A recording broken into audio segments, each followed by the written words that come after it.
Empty pockets never held anyone back. Only empty heads and empty hearts can do that. Norman Vincent Peale. My friends, it's never too early to get started. I don't care how young, how old you are. Start today learning how to chart these markets, and it will be worth every minute you spend at it. Don't worry about how long it takes. You'll make up for all the time you ever spent when you master the charts. No day like today. Let's jump into these charts. This is a day where everything is up. Doing this a little early, about 45 minutes before the markets close. We see the S&P 500 is up right now 0.44%. Again, we haven't reached the low of last week yet. We had average volume in the morning where things popped up. They pulled back a little in the afternoon. It looks like I'm using Heikin-Ashi candlesticks. So a little bit of that is conjecture.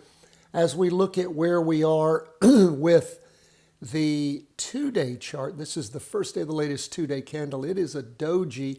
Again, not a lot of volume. Doesn't look like it's up to half. It's not too far away from halfway toward average volume with another day to go. But again, not reaching a lower low this week, but we do have a red down candle. We are still bearish, just up a little bit after lots of strong down movement. Seesawed up on Monday, pulled back on Tuesday, up a little bit on Wednesday. We'll be keeping an eye on things, but again, still a lot of weight pushing on these markets. Now, the NASDAQ, it is up 0.52% right now.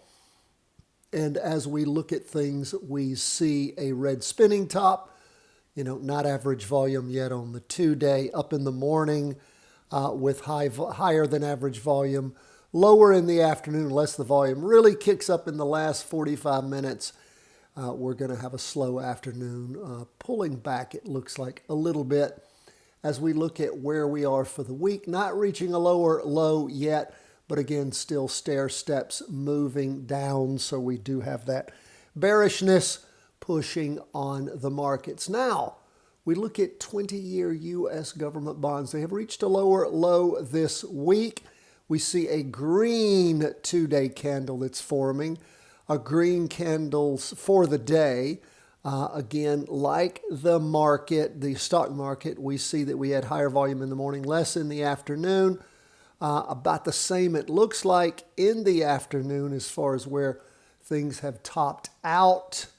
Again, not a lot of volume on that two-day chart. We'll continue to watch, wait and see where this leads us. But again, overall, we have a lot of weight pushing things down since the interim high back on the week beginning 23rd of January. Then that telltale sign of a rotation over that red spinning top with average or above average volume. And of course, going in the direction we would have expected. Now, when we have a war going on, a couple of wars, got stuff going on in Ukraine, got stuff going on in Iran, all those kinds of things, you see a lot of flexing back and forth of these markets. Exuberance, fear, greed, worry. Again, that's going to happen. But overall, the trend, that's what we're looking at. That's why the chart we trade off of is our weekly chart. So again, bearishness still in bonds. Gold booming up 2.59% after booming down for days, my friends. That started on the 11th of March, and it has just been red down candles until this morning, popping up to where we saw this purple line that we had drawn in there as potential resistance that the weekly and the two-day had passed through, moving back up toward it, though, sort of bouncing off of it, not quite penetrating it today. So as we look at things, we'll continue to watch. Still a lot of bearishness in gold. One up day doesn't change everything. So we will keep an eye on things, but a lot of energy lost in the price of gold.